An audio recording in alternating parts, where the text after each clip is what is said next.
এই তো মুখটা আমি অনেক কাল ভর্তি হয়ে গেছে ভিডিওটা অন আছে, ভিডিওটা দেখা, তুই এই কাণ্ডগুলো ভিডিওটা দেখ। মুখের ভিতরটা ঢুকিয়ে দিয়েছে। এই বিয়া বাটিটা বিয়া বাটি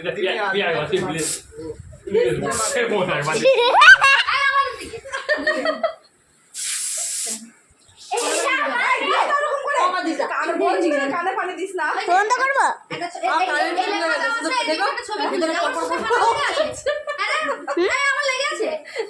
সব আছে।